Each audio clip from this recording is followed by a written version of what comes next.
Hello and welcome to a new series on William James' book, A Pluralistic Universe, one of his later writings and a surprisingly short book for a book that has so many big ideas in it, such an interesting development of a particular perspective in philosophy. It's amazing he did it in such a small book. Now, it's not the whole picture by any means. Just looking at this book, you won't understand everything in William James. In fact, I, looking at this book, understand relatively little from this book.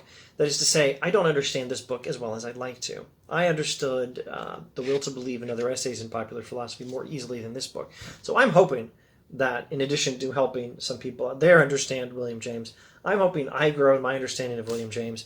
I'm hoping I get a much clearer picture of this particular book as a result of going through this series. Now, what is this book? This book is originally 8 lectures delivered at Oxford University in 1908 by American philosopher William James. These were the Hibbert Lectures, Hibbert, Hibbert. The Hibbert Lectures delivered at Oxford in 1908.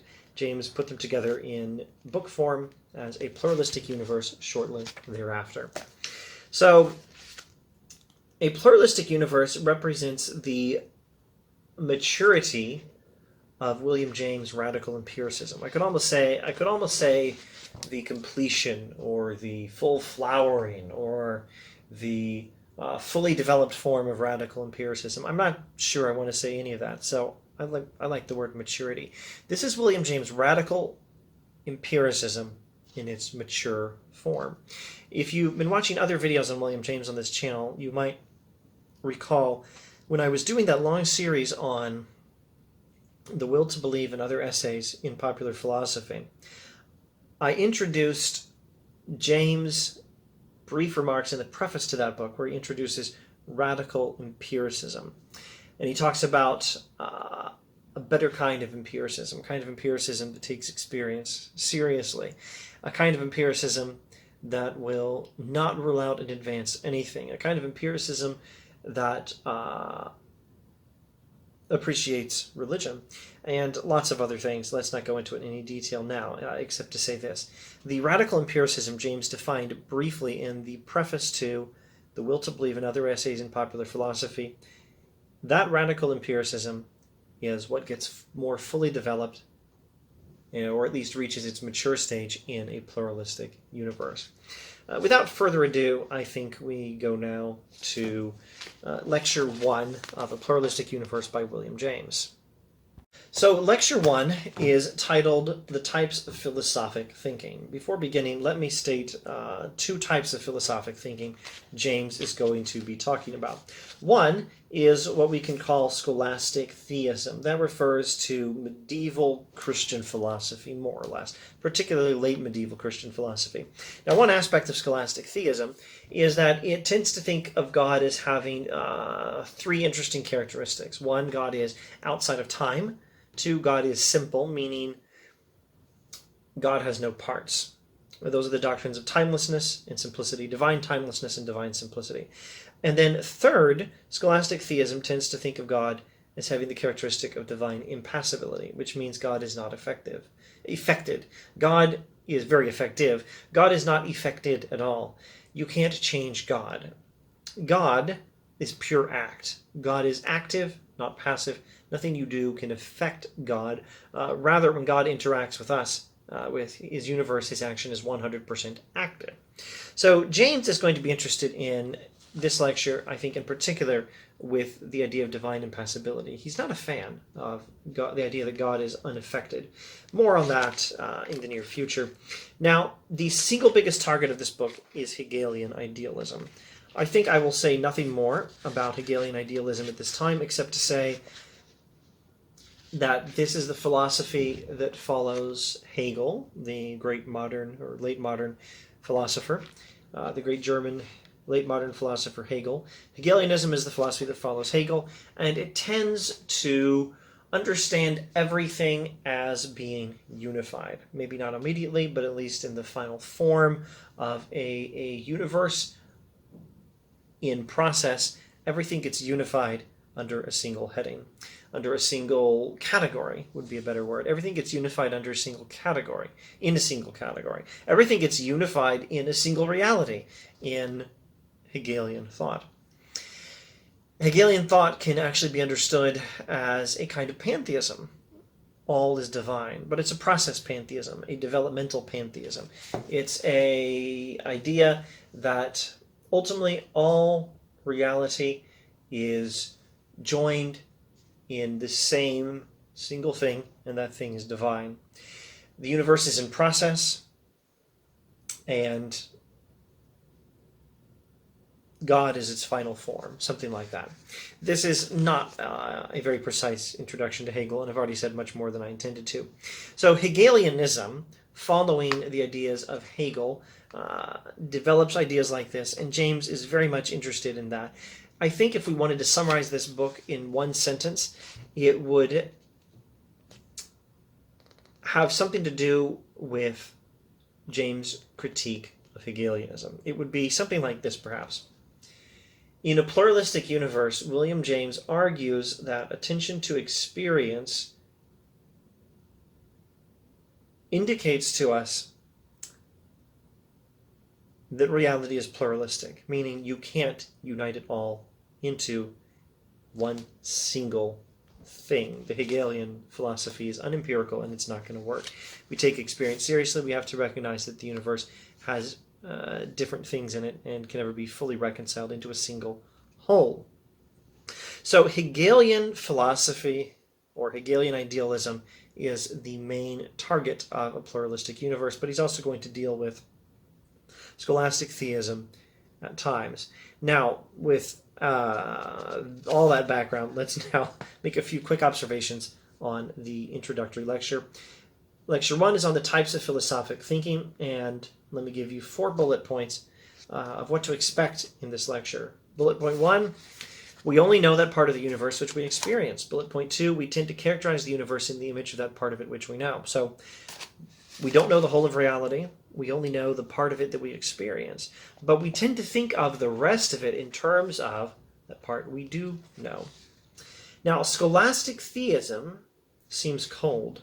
It makes God far away from us in his supreme unaffectedness. There's scholastic theism and its idea of divine impassibility, which makes God seem cold and distant and removed from the world as we know it. We don't know a world that doesn't change. The world as we know it is in change. So if God is really completely unaffected, then it would seem that this unaffectable God, a God who cannot be affected, impassible God, a God who cannot passively receive any change or any effect at all from anything outside himself, a God who is pure act, this would seem to be a God far removed from reality as we know it. So scholastic theism makes ultimate reality seem unforgiving, distant, almost hostile. We are not at peace with the universe if all we know is change, or a reality in process with parts in it. And the ultimate reality is a God who never changes without parts. Well, then we are not at home in the universe if what we know is so completely different from the ultimate reality that is God. That would be the third bullet point I wanted to give you, and a brief summary of some things he'll say about scholastic theism in this chapter. Or lecture 1, chapter 1, call it what you want. Fourth, then, pluralistic pantheism, or radical empiricism, recognizes the divine as the reason of the universe, or the reason in the universe, but it admits that the divine may never coalesce into a single totality. So Hegelianism recognizes the divine in reality. It recognizes divinity in the world, in the universe, in the processes this world goes through, and we human beings go through. There is divinity there. Hegelianism recognizes that. Radical empiricism will recognize that as well, as long as it fits with experience, but it will not agree with Hegelianism that the divine can ever converge into a single whole.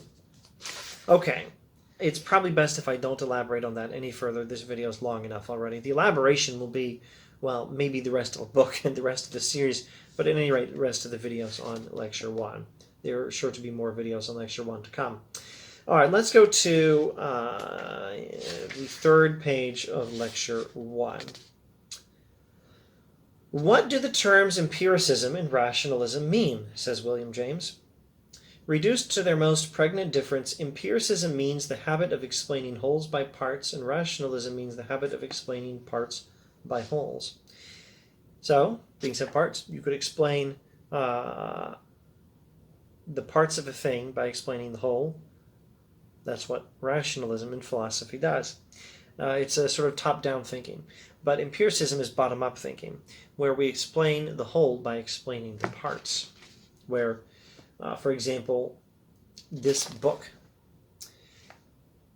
is explained in terms of its parts. Now, I don't just mean the individual pages. I'm sure those are its parts, and you can use that in part to explain the whole book. But also, there's the whole idea of the book, which is explained by explaining the parts, which are the individual sentences. The big idea of the book is explained by understanding the smaller ideas that go into it. Or maybe I should say the biggest idea of the book is something that can be understood by understanding all the big ideas in the book that feed into that big idea. All right. Rationalism thus preserves affinities with monism, since wholeness goes into union, while empiricism inclines to pluralistic views. So empiricism we think of as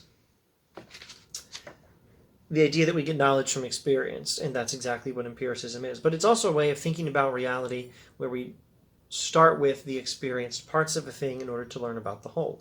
And we'll try to understand ultimate reality. We'll try to understand the nature of the whole universe by understanding the parts, not so much vice versa. So rationalism in philosophy is more like monism. It tends to think all is one. And empiricism inclines to pluralistic views, recognizing that there are different things in the universe. The universe is not completely one item. No philosophy can ever be anything but a summary sketch, a picture of the world, an abridgment, a foreshortened bird's-eye view of the perspective of events. And the first thing to notice is this, that the only material we have at our disposal for making a picture of the whole world is supplied by the various portions of that world of which we have already had experience. We can invent no new forms of conception applicable to the whole exclusively and not suggested originally by the parts. All philosophers, accordingly, have conceived of the whole world after the analogy of some particular feature of it which has particularly captivated their attention.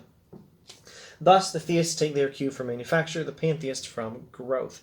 So, we only know part of reality, and we tend to take the part we know and assume that it's analogous to the whole, and take our understanding of the part of reality we know and use that to understand the whole, and we may focus as we do on a particular kind of analogy. These Hegelian pantheists who say that everything is growing and developing and converging into the final form of reality, which will be God and God's final form, these process pantheists have the idea of growth as their analogy for the universe. The theists take their cue from manufacture. So God designed us and the rest of the universe in the same way as a human being designs, for example, a teacup. Or God made the universe in the same way a human being makes a teacup, for example. So we take that analogy from our experience, the analogy of us making things, and we take that as our image of ultimate reality. God is a maker, a designer, a manufacturer. Or if we're Hegelians, we observe that things grow. People grow, children grow, trees grow, animals grow, forests grow, and we take this growth metaphor and we take this growth, this reality of growth from our experience, and we use it as a metaphor for the whole of reality. We think all the universe grows. So James, of course, is going to think it's important to think of ultimate reality, think of the entire universe according to the analogy of what we experience properly. Do it properly. Do it with more careful attention to the way reality is in what we experience. That's quite enough for this introductory video. See you next time in this new series on A Pluralistic Universe by William James.